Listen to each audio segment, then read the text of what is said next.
저는 30대의 여성으로 직업은 검사입니다.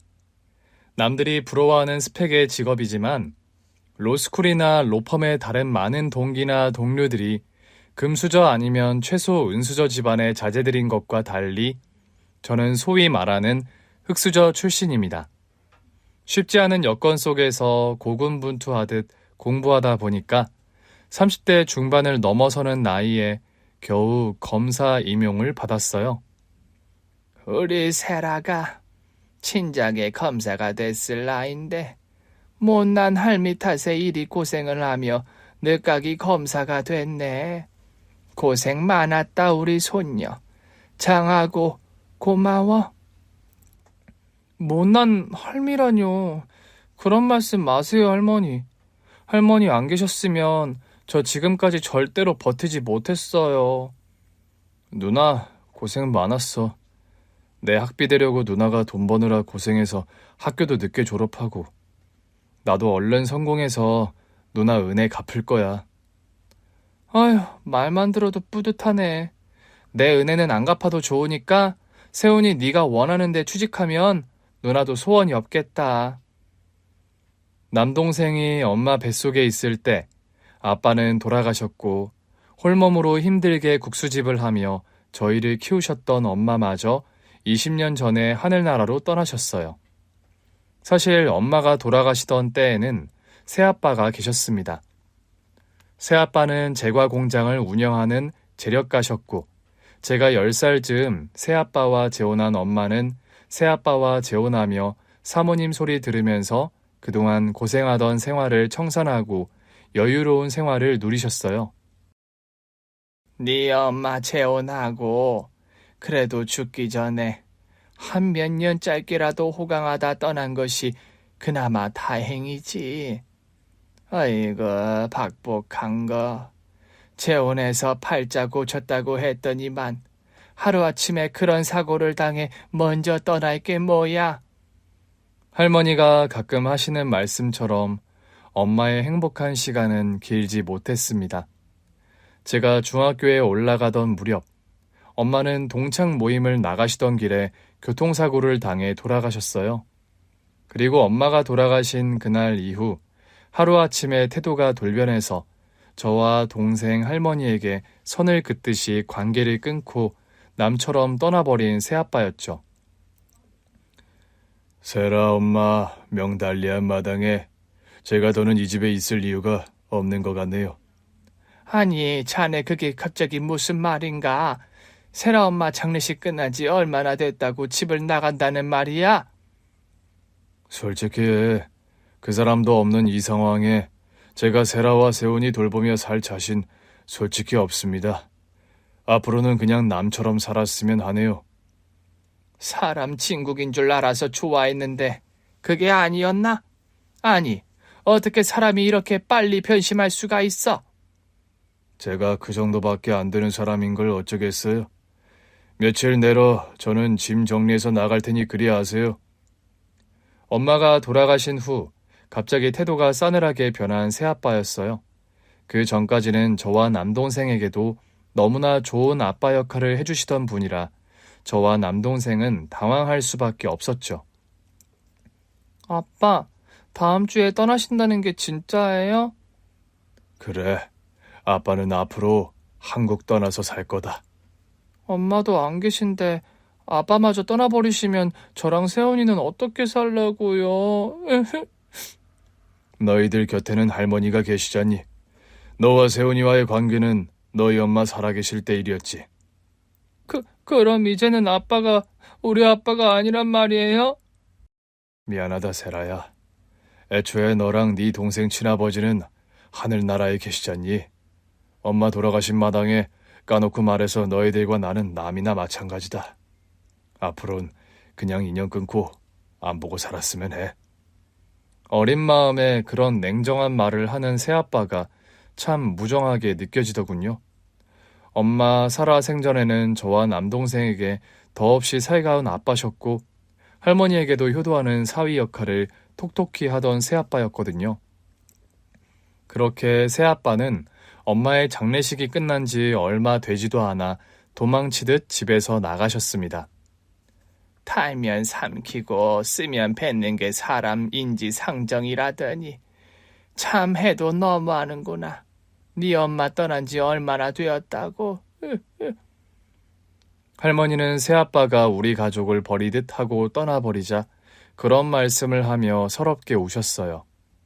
할머니, 울지 마세요. 엄마 없다고 이제 우리 필요 없다고 가버리는 사람 때문에 왜 우세요? 서럽고 남겨진 너희들이 불쌍해서 그런다. 왜?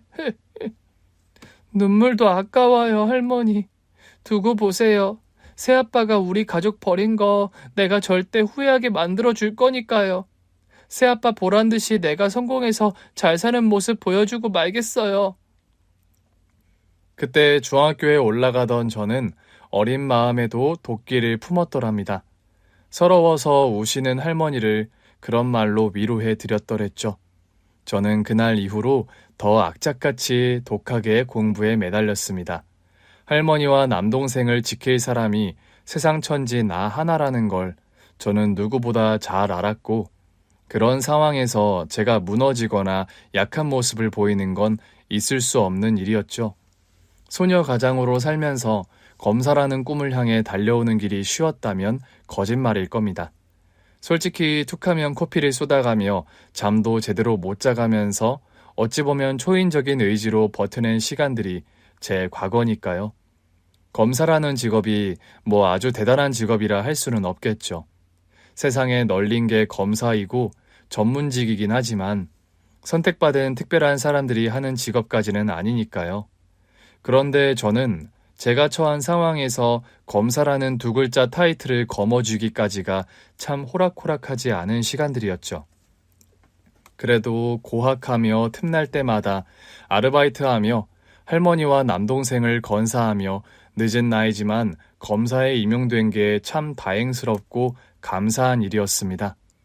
목표하는 서울대를 졸업했고 검사가 되었고 남동생도 원하는 대학에 들어가 착실히 공부를 하고 있었죠. 얼마 전에는 판사로 재직하는 남자친구와 결혼을 약속하게 되었어요. 남자친구는 제가 검사 임용을 받고 얼마 되지 않아 처음 재판을 맡게 되었을 때 담당 판사를 하던 사람이었습니다. 처음 만남에 서로에게 불꽃이 튀었고 자연스레 연인이 되었습니다. 그리고 결혼까지 이르게 된 거였죠. 돌이켜보면 엄마가 죽자 이제 남인이 인연을 끊자던 새아빠, 보란듯이 잘 살려고 서울대 졸업 후 검사가 된 저였어요. 과정과 동기야 어찌되었건 저는 제 스스로 바로 설 수 있게 된 현재에 만족하며 살아가고 있었습니다. 그리고 드디어 결혼식 날이 다가왔고요. 결혼식 날 신부 대기실에서 앉아 기다리고 있는데 대기실 문이 열리며 한 남자가 들어왔습니다. 그런데요, 그 남자의 얼굴을 보는 순간 저는 까무러치듯 놀라고 말았습니다. 그 남자가 그 옛날 저와 남동생 할머니를 버리고 야멸차게 떠나갔던 새아빠와 너무나 똑같은 외양이었거든요. 저기 김국철 씨 아시죠? 남자의 물음 또한 예사롭지 않았습니다. 김국철은 바로 저희 새아빠 이름이었기 때문이죠. 대체 누구시죠? 새아빠와 똑같이 생긴 사람이 결혼식장에 찾아오는 순간 역대급 반전이 일어나고 말았습니다. 영문을 모르겠다는 표정으로 질문하는 제게 남자가 황급히 다가오며 말하더군요. 죄송합니다. 우선 제 소개부터 드려야 하는데 순서를 제가 생각 못했네요. 저는 김국철 씨, 그러니까 그쪽 새아빠의 친형 되는 사람이에요. 새아빠의 친형분이시라고요? 그게 대체 무슨 말씀이죠? 저희 새아빠는 고아원에서 자랐다고 들었는데요. 들을수록 이해가 가지 않는 말만 늘어놓는 남자였어요. 어린 기억에도 분명 새아빠는 고아원에서 나고 자라서 형제도 부모님도 없다는 이야기를 저는 여러 번 듣고 자랐거든요. 그게 저희 사연이 좀 복잡합니다. 어려서 저와 국철이가 함께 맡겨졌는데 어린 국철이는 고아원에 남았고 저만 입양이 되어 나가는 바람에 평생 국철이 얼굴을 못 보고 지냈거든요. 네. 그런데 왜 저희 새아빠를 저에게 와서 물으시죠? 새아빠는 저희 집안과는 절연해서 떠나신 지 오래인데요. 국철이가 피치 못할 사정 때문에 그때 아가씨와 동생분을 버리고 떠날 수밖에 없었어요. 피치 못할 사정이라뇨? 자세한 얘기는 국철이한테 듣겠지만 그때 국철이가 사업이 아주 쫄딱 망해서 사채업자들에게 쫓기던 상황이었어요. 슬아의 자식들이 있는 걸 알면 막대한 빚까지 아가씨와 남동생에게 물리게 될까봐 어쩔 수 없이 절연하고 떠났던 겁니다. 뭐라고요? 새아빠가 그때 사업이 망했다고요? 그래요. 그쪽 엄마 돌아가실 즈음에 이미 사업 상황이 안 좋았는데 아마 아가씨는 어려서 상황을 몰랐겠죠. 국철이가 자기 와이프에게도 그런 말 시시콜콜 늘어놓는 성미도 아니었고요. 그런데 지금 그런 얘기를 왜 아저씨가 와서 하시는 거죠? 제가 드리고 싶은 말씀은 두 가지예요. 우리 국철이가 과거에 아가씨를 버린 건 본심이 아니라 어쩔 수 없는 상황 때문이었다는 거요. 그리고 다른 한 가지는 국철이 살 날이 얼마 안 남았다는 겁니다. 새아빠가 어디 많이 아프세요? 네. 저도 얼마 전에야 국철이와 연락이 닿았어요. 제 양부모님이 살아생전 국철이와 연락하는 걸 하도 못하게 하셔서 그만. 형이 돼서 못나게도 얼마 전에야 국철이를 봤어요. 그런데 몇 년 전부터 암투병을 해왔고 지금 상태가 아주 위독해요. 뭐라고요? 새아빠가요? 그럼 대체 지금 어디 계신데요? 저기 놀라지 말고 들으세요. 국철이 지금 여기 결혼식장 지하 주차장에 있어요. 대충 상황 전달하고 아가씨가 오케이 하면 아가씨 결혼식에 참석하고 싶다는군요. 저는 당장 그 남자의 안내를 받고 지하 주차장으로 달려갔더랍니다. 웨딩드레스 차림으로 헐레벌떡 뛰쳐나가는 저를 보고 친구들이 놀라더군요. 어머, 세라야, 너 예식 몇 분 안 남았는데 신부가 어딜 뛰어가니? 좀 급한 일이 생겨서 멀리 가는 거 아니니까 걱정 마. 저는 한달음에 지하 주차장으로 달려갔습니다. 그리고 지하 주차장에 발을 내딛는 순간 저는 무너지듯 오열하고 말았습니다. 저희 새아빠가요, 피골이 상접한 모습으로 머리에 모자를 쓰신 채 휠체어에 앉아 계신 겁니다. 한눈에 봐도 병색이 완연한 모습이셨는데 그런 상태임에도 말끔한 정장을 갖춰 입고 계셨어요. 아빠? 세라야, 오랜만이다. 좀 더 일찍 너를 찾아오고 싶었는데 그러지 못해 미안해. 아빠, 이게 대체 다 어떻게 된 일이에요? 아마 우리 형이 대충 얘기를 전달한 걸로 안다. 내가 옛날에 너와 세훈이를 떠날 수밖에 없었어. 그때 아빠 제과 공장이 문을 닫게 됐는데 사채업자들이 목을 조르던 상황이라 너와 세훈이에게까지 막대한 빚이 상속되게 할 수는 없었다. 미안하다, 세라야. 그래서 저희 가족들과 불어 관계를 정리하신 거란 말씀이세요? 그렇게 됐어. 다 같이 죽는 것보다는 나 혼자 되든 안 되든 일을 수습하는 게 현명한 처사라고 생각했다. 그럼 그런 상황이라고 말씀이라도 해주시죠. 그런 마당에 솔직한 말 해봐야 의미 없을 것 같아서. 그리고 애매하게 관계를 정리했다가는 빚쟁이들이 벌떼같이 어디로 달려들지 모르는 상황이라 그 방법밖에는 없었구나. 아빠, 저는 그런 줄도 모르고 평생 아빠를 얼마나 원망하며 살아왔나 몰라요. 미안하다, 세라야. 못난 아빠를 용서해다오. 네가 허락해 준다면 오늘 네 결혼식에 혼주 자격으로 참석을 하고 싶은데 허락해 주겠니? 당연하죠, 아빠. 안 그래도 혼주석이 텅텅 비어 있어서 얼마나 마음이 허했는데요. 아빠가 이렇게라도 와주셔서 저 정말 너무 감사해요. 신부를 이렇게 울려서 어쩌려나 모르겠구나. 예식 시간 얼마 안 남은 것 같던데 어서 올라가자. 저는 서둘러 아빠 휠체어를 끌고 예식장으로 올라갔습니다. 저기요, 어디 갔다 오는 거야? 아니 대체 이분은 누구시고? 제가 눈물 범벅이 되어서 새아빠의 휠체어를 끌고 오자 그런 소리를 하며 영문을 몰라 하는 남편이었어요. 저는 간단하게 사정을 말했습니다. 저 못지않게 깜짝 놀라는 남편이었죠. 그래도 예를 갖춰서 급하게 새아빠에게 인사를 드리더라고요. 저희들은 몰라 뵈서 죄송합니다. 이렇게 어려운 걸음 해주셔서 너무 감사드려요. 저는 서둘러 신부 대기실로 들어가서 화장을 수정하고 머리를 다시 매만지고 신부 입장을 하게 되었어요. 양친 부모님이 안 계신 걸로 다들 하객들이 알고 있었는데 갑자기 신부의 아버지가 나타났다고 술렁거리는 분위기가 느껴지더군요. 그래도 새아빠의 손을 잡고 버진로드를 걷는 제 심정은 혼자 입장하는 것보다 훨씬 든든하고 마음이 좋더라고요. 비록 병세가 완연해서 휠체어에 앉은 채로 저와 함께 신부 입장을 하신 새아빠지만 그렇게 병마와 사투를 벌이면서도 제 결혼식에 참석해준 새아빠 마음을 생각하니 먹먹한 감동이 몰려오는 게 사실이었죠. 새아빠가 와주신 덕분에 그래도 저는 양쪽 혼주석이 텅 빈 상태로 결혼식을 치르는 일을 피하게 됐던 거죠. 아빠, 정말 감사해요. 이렇게 제 결혼식에 와주셔서요. 어떻게든 세라, 네 결혼식에는 참석하고 싶었단다. 그동안 아빠 역할도 못하고 산 나를 결혼식에 오게 허락해줘서 내가 고맙구나. 결혼식이 끝나고 새아빠는 친형의 부축을 받고 요양원으로 돌아갔습니다. 신혼여행을 떠나려고 짐을 싸는데 영 마음이 불편하고 내가 지금 여행을 가도 되나 그런 생각이 들더군요. 자기야, 표정이 왜 그렇게 어두워? 장인어른 신경 쓰여서 그래? 아무래도 새아빠가 마음에 걸리네. 그 친형이라는 분께 듣기로는 새아빠 사실 날이 얼마 안 남았다고 들었거든. 그런 상황이면 자기가 신혼여행 가는 거 안 내키겠다. 우리 신혼여행 미룰까? 정말 그래도 되겠어? 취소하려면 이것저것 번거롭고 또 손해봐야 할 텐데. 아무리 새아빠가 위독하다지만 남편 입장도 있었기에 저는 신경이 쓰이더라고요. 지금 그런 손에 따질 때가 아니잖아. 당신이랑 장인어른 사연 내가 모르는 것도 아니고 말이야.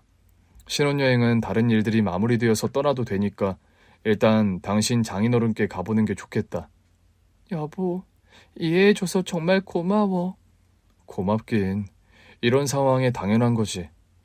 남편이 이해와 배려를 해주는 바람에 저는 신혼여행을 미루고 당장 새아빠를 뵈러 그날 저녁 요양원으로 달려갔습니다. 저를 보고 깜짝 놀라시는 새아빠였죠. 아니 세라야, 너 신혼여행 떠나 있을 시간 아니야. 새 신부가 공항을 안 가고 왜 여기를 왔어? 아빠 건강도 안 좋으시고 혼자 계신 거 아는데 제가 어떻게 신혼여행을 가요? 나야 투병중이니 어쩔 수 없는 거고. 너 일생에 한 번뿐인 신혼여행을 안 가고 여기로 오면 어쩌자는 거니? 신혼여행 천천히 가기로 했어요, 아빠. 아빠 돌봐드리는 것도 2번 돌아오는 일 아니잖아요. 저는 남편과 상의 끝에 새아빠를 저희 신혼집으로 모셔와서 돌봐드리기로 했습니다. 처음에 한사코 마다하시던 새아빠였는데 저와 남편의 진심 어린 설득에 결국 마음을 돌리셨죠. 아빠 역할도 평생 제대로 못했는데 내가 마지막에 네 돌봄을 받는 게 맞는 일인지 모르겠구나, 세라야. 그게 무슨 말씀이세요, 아빠? 아빠가 우리 지켜주시느라 불어 인연 끊고 사신 거 다 아는데요. 그리고 엄마 살아생전 저와 세훈이에게 얼마나 잘해주셨는데요. 옛날 일이 다 기억이 나니? 그럼요, 다 기억나죠. 엄마가 아빠랑 재혼하시고 사신 그 몇 년 동안이 엄마에게도 저와 동생에게도 제일 행복한 시간들이었어요. 그냥 하는 말이 아니라요. 엄마는 새아빠와 재혼하시고 표정이 많이 밝아지고 눈에 띄게 웃음이 늘었던 기억이 생생합니다. 저희 엄마가요, 유복자로 남동생을 낳았고 저와 남동생 세훈이를 키운다고 고생을 무척 많이 하셨어요. 외할아버지도 일찍 돌아가시는 바람에 유년기와 사춘기 시절에도 고생을 많이 하신 엄마셨죠. 부모 복 없으면 남편 복도 없다더니 청상에 과부돼서 어쩐다니. 엄마도 참, 제가 왜 부모 복이 없고 남편 복이 없어요? 네 아버지 그리 일찍 돌아가시고 네 남편까지 세훈이 뱃속에 있을 때 이뤄놓고 그런 말이 나오니? 아빠가 돌아가시고 싶어 그리 드신 거 아니잖아요. 애들 아빠도 마찬가지고요. 그 사람도 명이 짧아 먼저 저 세상 가서 그렇지 살아생전 저한테도 애들한테도 얼마나 잘하는 사람들이었는데요. 너 나이도 젊은데 평생 혼자 살 생각은 아니지? 그런 게 어디 제 인력으로 되나요, 엄마? 그리고 아직은 세훈이 세라 너무 어려서 재혼 생각 딱히 없어요. 애들이나 좀 키워놓고 할 생각이죠. 그때 가서 생각 있으면. 애들 다 키워놓고 나이 들어 재혼한다고? 나이 든 여자를 어느 남자가 거들떠본다고 그런 순진한 소리를 해? 아유, 엄마도 참. 거들떠 안 보면 내비 두라죠 뭐. 세훈이 세라 건강하게 잘 크고 우리 식구 밥 안 굶기는 게 제 목표고 바라는 전부예요. 더 큰 욕심 안 부려요 저. 그리 욕심이 없고 착해 빠져서 험한 세상 어찌 살려고. 여자가 좀 여우 같고 계산 속이 있어야 잘들 살던데. 계산 속대로 되는 게 인생도 아니에요 엄마. 혼자 애들 키우는 게 쉽지도 않고 저도 외로울 때가 있는 거 사실이지만 인연이라는 게 억지로 되는 건 아니잖아요. 저번에 말했듯 부동산 박 사장은 왜 안 만나보는 거야? 엄마, 말씀드렸잖아요. 세라랑 세훈이 아직 어려서 재혼 생각 저 없다고요. 저와 남동생 걱정에 괜찮은 재혼 자리도 죄다 마다하는 엄마셨어요. 남동생은 그때 많이 어려서 이런 기억들은 없지만 저는 그런 말들을 주고받았던 할머니와 엄마의 대화를 아직 생생히 기억하거든요. 저희 엄마가요, 할머니와 저 남동생을 먹여 살린다고 국수집을 운영하셨어요. 시장통 골목의 허름한 가게였는데 그래도 엄마 솜씨가 좋으셔서 장사가 제법 잘 되었답니다. 새아빠를 처음 엄마가 알게 된 건 국수집 손님으로였죠. 여기 멸치국수 한 그릇 부탁드려요. 국수 나왔습니다. 아무리 여러 집을 다녀봐도 이 집만큼 맛이 깔끔한 데가 없어요. 비법이 뭔지 여쭤봐도 되나요, 사장님? 비법이랄 게 뭐 있나요? 그냥 손맛이에요. 얼굴만 고우신 게 아니라 솜씨도 일품이시네요. 여기 국수 맛에 중독돼서 제가 이 근처로 이사까지 고려하는 중이네요. 사장님도 참 칭찬도 과하시네요. 뭐 주먹밥 서비스라도 좀 드려야겠네요. 서비스 받으려고 드린 말씀은 아니고요. 사장님, 저 진짜 다음 달에 이 동네로 이사해요. 농담하시는 거죠? 아니요, 농담 아닙니다. 설마 진짜 저희 집 국수 매일 드시려고 이사하시는 거는 아니죠? 국수도 매일 먹고 싶고 사장님도 매일 뵙고 싶어서요. 네? 이런 말씀 부담스러우실까봐 천천히 드리려고 했는데 내친 김에 그냥 말씀드릴게요. 저 사장님 오래전부터 좋아했어요. 국수도 맛있어서지만 사장님 매일 뵙고 싶어서 단골됐고요. 새아빠의 직진 고백으로 엄마와 새아빠의 관계는 급속도로 가까워지셨다고 합니다. 당시만 해도 새아빠는 한 번도 결혼 경험이 없는 노총각이셨고 엄마는 애 둘 딸린 싱글맘. 새아빠와 엄마의 관계를 곱지 않은 시선으로 보는 사람들도 많았다죠. 국수집 새이 엄마가 재혼한다며? 그렇다더라. 왜 맨날 그 국수집 뻔질나게 드나들던 제과공장 사장이라는 남자 있잖아. 뭐? 그 알짜배기 부자라는 노총각 사장? 그래, 아주 차만이 얌전해 보이더만 호박씨는 뒤로 다 까고 다닌 거지. 제주도 좋지 않아? 애둘 달린 아지매가 총각을 홀리고. 잠깐 좋아 그러는 거지 뭐. 어디 결혼이 쉽겠어? 남자 쪽에서 결혼 허락 떨어질까? 언감생신? 그게 또 제과공장 사장은 고아래요, 고아. 뭐? 고아라고? 한 달이 걸러 저기 정육점한테 들었는데 제과공장 사장이 날 때부터 고아원에 맡겨져 자랐대. 악착같이 돈 벌어서 제과공장 사장 된 거고. 세라 엄마가 아주 뒤늦게 남자복 터졌네 그래. 세훈이 배에서 남편이 잃고 아주 박복하다 불쌍하다 그런 소리 듣고 살더니 여자 팔자 뒤응박이란 말이 이래서 나오네. 남자가 세라랑 세훈이도 아주 그냥 지 새끼 마냥 끔찍하게 여기던데. 암튼 제주도 좋아. 애 딸린 호러미가 그런 돈 많은 총각을 다 후리고. 그런 말들의 뒷담화가 많았다고 하더라고요. 우연히 시장에 엄마 가게를 방문했다가 그런 말을 들은 새아빠가 한마디 한 적도 있더랍니다. 세라 엄마가 저 후린 거 아니거든요. 어머, 사장님께서 언제 오셨어요? 과일 좀 사려다가 본의 아니게 듣고 말았네요. 그런데 사실이면 모를까 사실 아닌 말씀들을 하시니 바로 잡아야 할 것 같아서요. 아니 뭘 바로 잡는다는 건데요? 세라 엄마가 저 후린 적 한 번도 없다고요. 남자들 보고 그런 거 흘리는 여자도 아니고요. 싫다는 거 부담스럽다는 거 제가 일방적으로 쫓아다녀서 겨우 마음 얻은 여자예요. 함부로 말씀들 말아주세요. 그런 식으로 뒷담화하는 사람들의 입을 막은 새아빠셨다고 합니다. 결혼 앞두고 저희 엄마 역시 고민을 많이 하셨다고 하더라고요. 당신 지금이야 눈에 콩꺼풀이 씌어서 나 좋다고 결혼한다고 하지만 나중에 후회하면 어쩌려고 그래요? 후회라니 무슨 그런 대도 않는 소리를 해요? 자기 배 아파 낳은 자식도 키우다 보면 우라통 터지는 순간들이 많은데 당신은 결혼 경험도 없고 애 아빠였던 경험도 없어서 솔직히 세라와 세훈이 키우는 문제 걱정 많이 돼요. 내가 100% 잘할 거다. 당신 실망시키는 일 하나도 없을 거다. 솔직히 그런 장담은 못하겠어요. 그러니까 지금이라도 우리 결혼 좀 더 생각해 볼래요?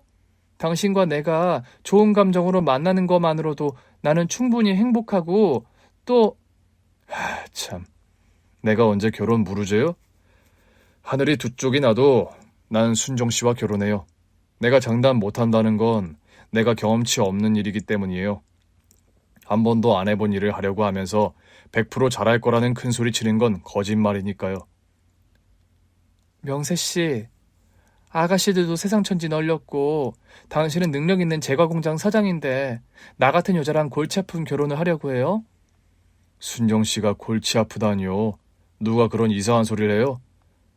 시장 사람들도 그렇고 주변에서 명세 씨가 아깝다고 나보고 팔자 고치게 생겼다고 수근거리는 거 나 들어서 알고 있어요. 내가 순정 씨에게 부족한 사람이라는 말 없는 게 어쩌면 다행이네요. 순정 씨가 어떤 여자인지 제대로 알면 다들 그렇게 말할 텐데. 명세 씨, 미안해요. 애 둘 딸린 싱글맘 사랑하게 만들어서요. 내가 세상에 태어나서 제일 잘한 일 두 가지가 뭔 줄 알아요? 뭔데요?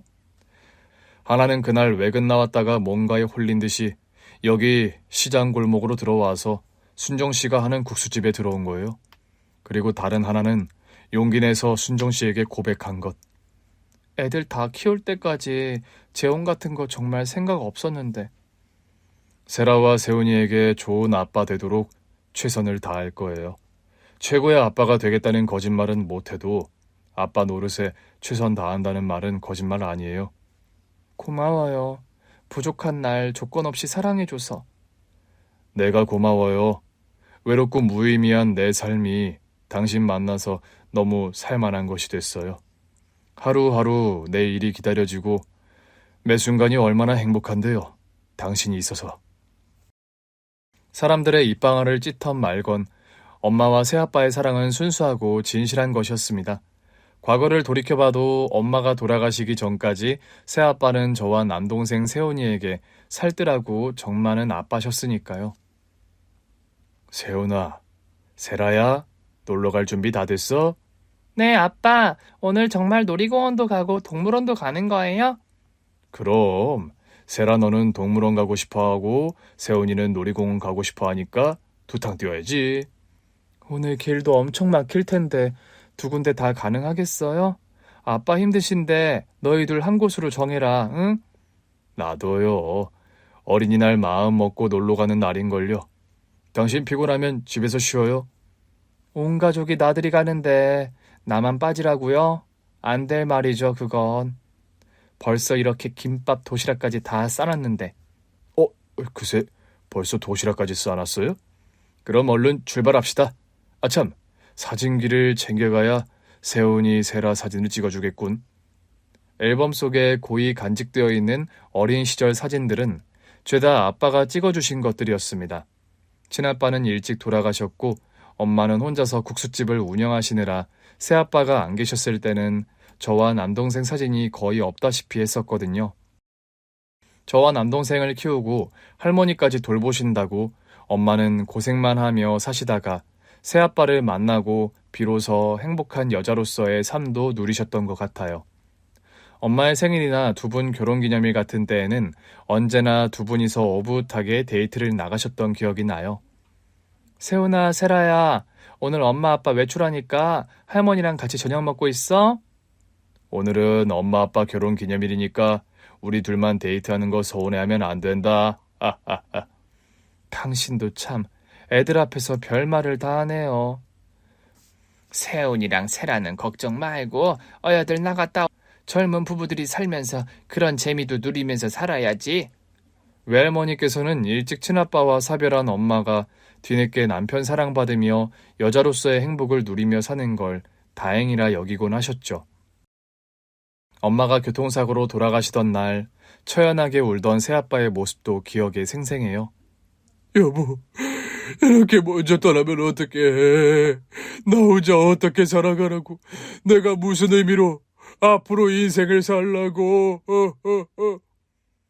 엄마가 돌아가신 뒤 냉정하게 선을 긋듯 떠나버린 새아빠를 원망했는데 저와 남동생에게 사업 빚을 물려주게 될까봐 불어 떠나신 거라는 걸 뒤늦게야 알고서 억장이 무너지는 것 같은 느낌이 드는 게 사실이었습니다. 요양원에 계신 아버지를 저희 신혼집에 모셔와 돌봐드리면서 저는 과거 이야기들을 하나하나 여쭤볼 수 있었어요. 아빠, 그럼 그때 저희를 떠나고서 어떻게 지내신 거예요? 일단 갚아야 하는 빚들 처리하고 말도 안 되게 이자를 요구하는 사채 빚은 다 떠안는 게 아니란 생각이 들었지. 양심적으로 빚을 해결한 만큼 한 뒤에는 파산 신청을 하고 해외로 나가 있었다. 해외에서 그럼 다른 사업을 하셨어요? 국내에서 빚 처리하는 데만도 몇 년이 걸렸고 그 후에는 도피하다시피 해외로 나갔어. 닥치는 대로 타국에서도 일했고 사업 재개하려고 노력을 많이 했단다. 저희 새아빠가요. 사실 자수성가의 화신 같은 분입니다. 어려서 친형과 함께 고아원에 맡겨졌고 그 후로 쭉 고아원에서 생활하신 새아빠거든요. 4살 위의 친형은 어려서 운 좋게 입양이 됐는데 난 그렇지 못했다. 결혼식장에 아빠 모시고 오신 분 말씀이시죠? 그래, 친형 양부모님이 나와 만나는 걸 반대하셔서 평생 친형 얼굴도 못 보고 지냈지. 아빠는 그럼 고아원 나와서 바로 사업 시작하셨던 거예요? 고아원 나와 홀로서기 하면서 바로 사업 시작하는 건 무리였지. 내 20대는 사업을 위한 종잣돈을 악착같이 모으는 과정이었어. 그러다 20대 중반부터 일을 시작한 제과 공장에서 내 사업을 시작하는 계기가 됐고, 새아빠는 그야말로 먹을 거 안 먹고 입을 거 안 입으면서 독하게 사업에 매달려 본인만의 제과 공장 사업을 시작하게 되셨다고 합니다. 20대, 30대를 그렇게 공장 일에 매달리다 보니 40 가까이 되어서 사장님 소리 들으며 살게 되었단다. 그래도 그 즈음에 나는 돈은 벌었어도 세상 사는 일이 참 재미없고 무의미했다. 사랑하는 가족도 소중한 사람도 하나 없는데 돈은 벌어 뭐하나, 그런 자괴감이 들었으니까. 그러던 즈음에 운명처럼 만난 사람이 저희 엄마였다고 합니다. 너희 엄마를 처음 본 순간 이 여자다 싶었지. 이 여자와 함께라면 평생 행복할 수 있겠다. 내가 변하지 않고 죽는 순간까지 아낌없이 잘해줄 자신이 있다. 그런 생각이 들어서 결혼을 했던 거고. 새아빠는 엄마가 돌아가시고 사업까지 파산하게 되면서 아주 힘든 시간을 보내셨더라고요. 국내에서 빚을 갚던 시절엔 노숙 생활까지 해야 했을 정도로 어려운 시기를 보내셨다고 합니다. 그러다 외국으로 나가 또 10년 가까이 닥치는 대로 일을 하며 사업 재기를 위해 고군분투하셨다고요. 강산이 한번 변할 시간만큼 바동거리니까 겨우 사업을 다시 일구게 됐는데 먹고 살만해져서 너와 세훈이를 다시 찾아야지 하던 무렵 암 선고를 받게 됐다. 처음엔 대장암 2기로 시작된 암투병이었는데 항암과 수술을 반복했지만 자꾸만 다른 장기로 암이 전이가 되었다고 합니다. 아빠, 건강도 안 좋으신데 왜 연락을 안 하셨어요? 사업 풀려가며 너희를 찾아오려고 했는데 암 환자가 되어서 투병하는 몸으로 너희 앞에 나타날 염치가 도무지 없더구나. 저는 아빠가 그런 사정으로 저희들과 인연을 끊으신 건 모르고 얼마나 원망했는데요.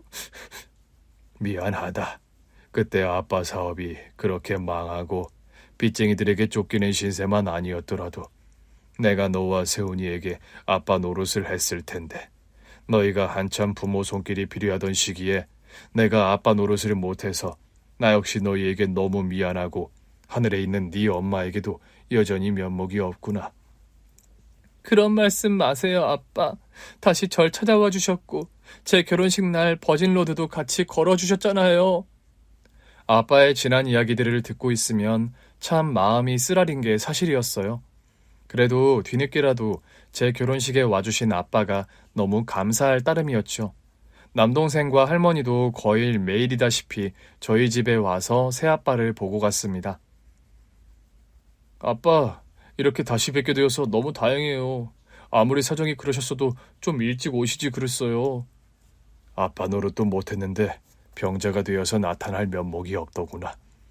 자네는 예나 지금이나 너무 사람을 배려해서 문제네.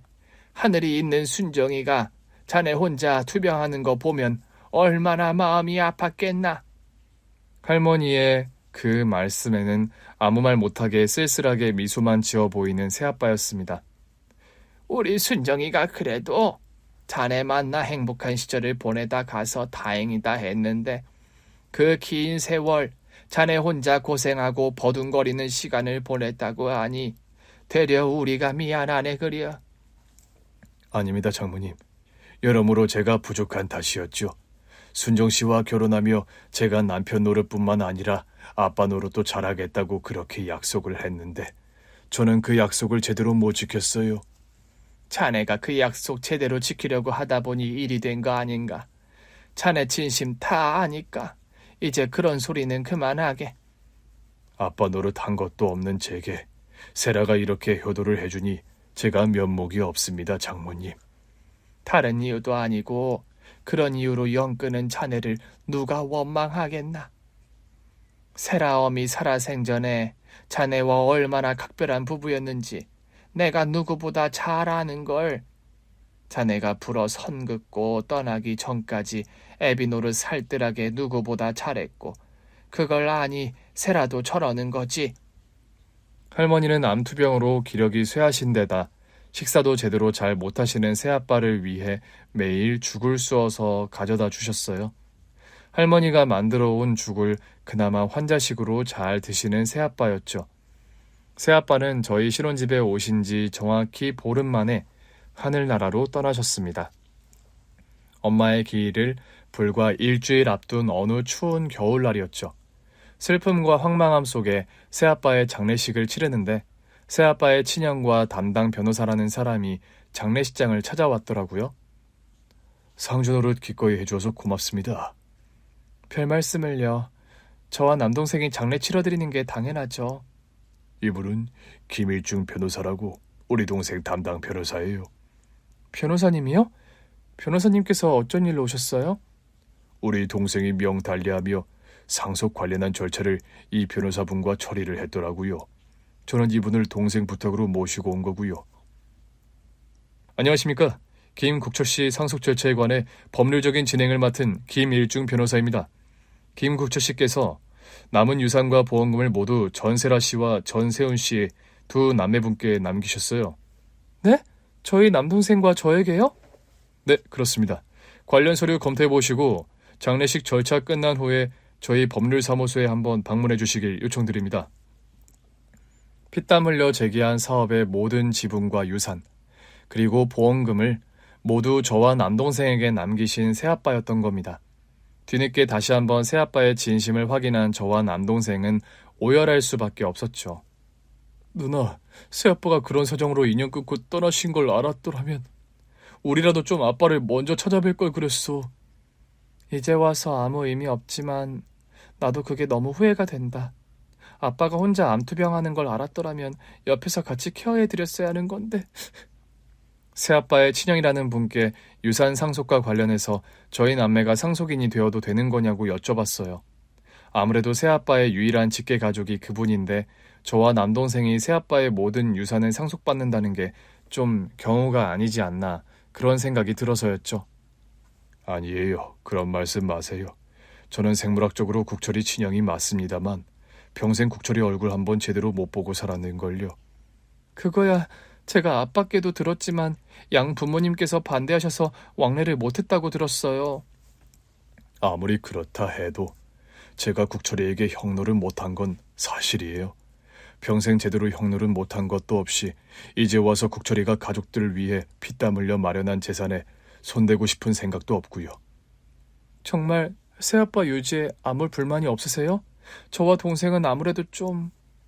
저는요, 양부모님 눈치 보며 산다고 그 두 분이 돌아가실 때까지 국철이에게 연락 한번 제대로 못하고 살았어요. 국철이에게 제가 연락했을 땐 국철이가 암투병하며 건강이 무척 안 좋을 때였고요. 새아빠의 형이라는 분이 살아생전 새아빠가 하시던 말씀을 전해주시더군요. 형, 내가 살면서 제일 사랑했던 여자가 김순정이라는 여자야. 그 여자는 불의의 사고로 하늘나라에 먼저 가 있지만 그 여자의 아들과 딸이 있어. 그 애들에게 내가 모은 재산들 남겨주고 가고 싶어. 순정 씨 아들과 딸은 내 아들, 딸이나 다름없으니까. 그런 말씀을 하신 새아빠였다는 겁니다. 국철 씨가 그러더군요. 그쪽 어머니와 함께 산 세월이 길다고는 말 못하지만 그 5년이 채 안 되는 그 시간이 살면서 어떤 것과도 바꿀 수 없는 소중하고 행복한 시간이었더구요. 이 악물고 다시 사업 재개하려고 고군분투한 것도 모두 남매분께 아버지 돌이 조금이라도 하고 싶어서 재개한 거라 하더군요. 그분의 말씀을 듣는데 다시 눈물이 쏟아지고 말았습니다. 남동생도 말없이 닭똥같이 굵은 눈물을 흘리며 새아빠의 친형이 하시는 말씀을 잠자코 듣고 있을 수밖에 없었죠. 새아빠의 유해는 엄마의 무덤 바로 옆에 묻어드렸어요. 엄마는 무덤은 엄마가 어려서 나고 자란 고향 바닷가가 내려다 보이는 양지 바른 언덕에 자리하고 있습니다.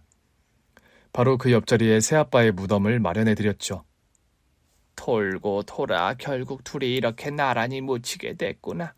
먼저 가야 할 노인네는 이리 징글징글 살아있고 살아있어야 할 사람들은 이리 무덤 속에 있으니 그런 말씀을 하시며 우는 할머니셨어요. 할머니, 새아빠마저 돌아가신 건 저희도 속상하지만 그런 말씀은 마세요. 그래요, 할머니. 할머니라도 건강하게 오래 사셔야 저와 누나가 버티죠. 네 새아빠 진심을 조금이라도 알았더라면 뒤에서 그렇게 욕을 안 했을 텐데. 사람이 어쩜 그리 야멸차게 돌아서나야 얼마나 야속하던지. 그땐 저나 할머니나 세훈이나 모두 새아빠를 오해할 수밖에 없었잖아요. 네 엄마랑 상봉해서 저 세상에라도 둘이 마음 편하게 백년해로했으면 좋겠구나. 어이구 불쌍한 사람들. 새아빠의 장례 절차를 모두 마치고 시간이 흘러 저와 남편은 뒤늦은 신혼여행을 떠나게 되었습니다. 여보, 기다려줘서 고마워. 집안일로 한 번뿐인 신혼여행 딜레이 시켜서 미안해요. 그런 말이 어딨어. 그런 상황에 어떻게 마음 편하게 신혼여행을 떠나? 우리 엄마랑 새아빠 하늘나라에서 만나셨을까? 나이 먹을수록 두 분의 사랑이 정말 찐사랑이었다는 생각이 들어요. 그러게 말이야. 당신 새아빠라는 분, 장인어른, 그분 긴 세월을 다른 분 만나지도 않고 사업 재개하려고 혼자 고군분투하시다 병까지 얻으시고 또 위독하신 몸으로 우리 결혼식장까지 오셨던 거 생각하면 보통 분 아니라는 생각이 들어. 새아빠에게 감사한 게 여러 가지지만 제일로 감사한 일이 뭔지 알아요? 제일로 감사한 일? 그게 뭔데?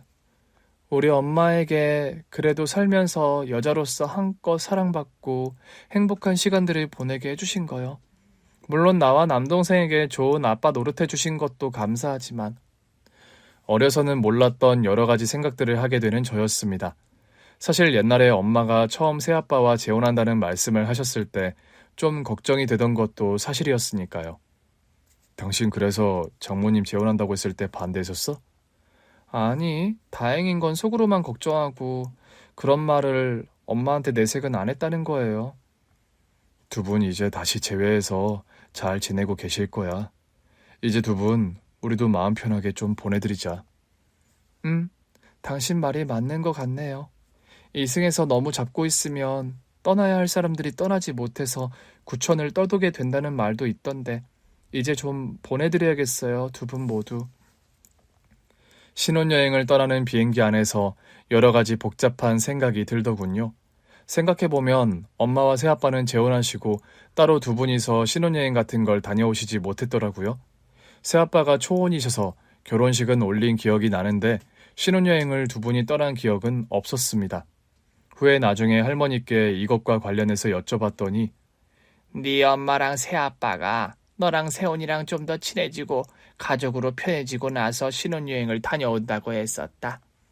그럼 일부러 두 분이서 신혼여행을 안 가신 거예요? 그랬던 걸로 기억한다. 그때만 해도 너랑 세훈이가 많이 어렸고 엄마가 재혼하는 것도 큰일인데 애들이 엄마랑 새아빠가 신혼여행까지 둘이 홀랑 떠나버리면 소외감 느낄 것 같아서 싫다고 말이다. 엄마가 교통사고로 돌아가시던 그해, 사실 두 분은 뒤늦게 신혼여행 계획을 세워놓고 있으셨다고 합니다. 네 엄마가 신혼여행 가라는 팔자가 아니었던 것 같다. 네 친아빠와 결혼할 때는 가진 게 없는 가난한 신혼부부라서 신혼여행을 못 가더니 네 새아빠 같은 사람을 만나고도 결국 신혼여행 한 번을 못 갔으니. 그런 말씀을 하시며 눈시울을 붉히는 할머니셨어요. 남편 손을 잡고 뒤늦은 신혼여행을 떠나면서 엄마 생각이 참 많이도 났습니다. 우리 엄마는 잘 못 누리고 사신 걸 나는 다 누리고 산다고 생각하니까 엄마한테 너무 죄송하네요. 죄송한 만큼 우리가 더 열심히 행복하게 살아야 해.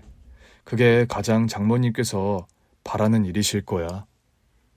우리도 엄마랑 새아빠 같은 사랑을 할 수 있을까요?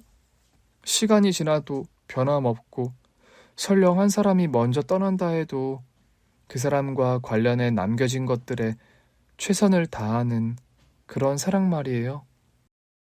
다 할 수 있을 거라고 생각해. 당신과 나라면. 그런데 다 좋은데 한 가지는 담고 싶지 않다. 뭘요? 나랑 당신은 절대 누가 먼저 떠나지 말고 100년해로 함께 했으면 좋겠다고. 그런 말을 하면서 제 손을 더 꼭 잡는 남편이었습니다. 엄마는 뱃속에 남동생이 자라고 있을 때 저희 아빠를 먼저 잃으셨죠. 제가 10살이 될 때까지 홀몸으로 저와 남동생을 돌보셨으니 그 10년이라는 시간이 엄마에게는 정말 녹록지 않은 시간이었을 겁니다. 그런 시간을 보내고 나서 만나게 된 새아빠와 그리고 짧았지만 행복했던 결혼 생활 끝에 또 먼저 떠나셔야 했던 엄마였죠. 엄마의 그때 그 마음은 과연 어떤 것이었을까요? 사랑하는 남편과 아이들을 남겨두고 먼저 떠나셔야 했던 그 심정 말입니다. 저는 지금의 남편과 헤어진다는 상상만 해도 무너질 것 같고 눈물이 흐르는데 말이죠. 새아빠가 우리 곁을 떠나신 게 마음 아프지만 그래도 엄마 곁이 이제 빈자리가 아니라는 사실 하나만은 묘하게 위로가 되더군요. 엄마, 지금 계신 곳은 어떠세요? 지낼만 하세요? 그 옛날 예고 없이 엄마가 훌쩍 떠나버리셔서 남겨진 우리들도 참 긴 시간 엄마가 많이 그립고 보고 싶었습니다. 지금 역시 엄마는 저희들에게 가장 그리운 존재세요. 그래도 지금 엄마 곁에는 새아빠가 계실 거라고 생각하니 조금은 다행이란 생각입니다. 긴 기다림의 끝에 엄마가 계신 그곳에 이제는 행복과 평안함이 찾아들었길 간절히 기원해 봅니다. 엄마의 희생과 사랑으로 그리고 새아빠의 헌신으로 저와 남동생 세훈이는 무탈하게 잘 커서 지금 이만큼 부족함 없는 생활을 누리고 있어요. 엄마 곁에 찾아간 새아빠에게도 꼭 안부 전해주세요. 죄송하고 또 너무 감사드린다고 말입니다. 이제 저와 세훈이 할머니 걱정은 내려두시고 두 분이서 손잡고 좋은 곳으로 어디 여행이라도 훌쩍 떠나셨으면 좋겠어요. 이승에서 못 간 신혼여행을 그곳에서라도 멋진 곳으로 떠나셨으면 좋겠습니다. 저의 이런 바램들이 부질없는 것일지도 모르지만 엄마, 새아빠, 계신 곳이 어디시건 간에 항상 건강하고 행복하시길요. 이제 두 분만의 온전한 시간들을 마음껏 누리시며 절대 헤어지는 일 없이 언제 어디서나 함께 하시길 소망해 봅니다. 사랑하는 사람과 함께하는 일상만큼 축복받은 행복은 없는 것 같습니다. 그 행복을 지키기 위해 결국 고군분투하는 것이 우리네 인생이라는 생각이 들어요. 여러분의 곁에는 그런 소중한 사람이 지금 계신지요?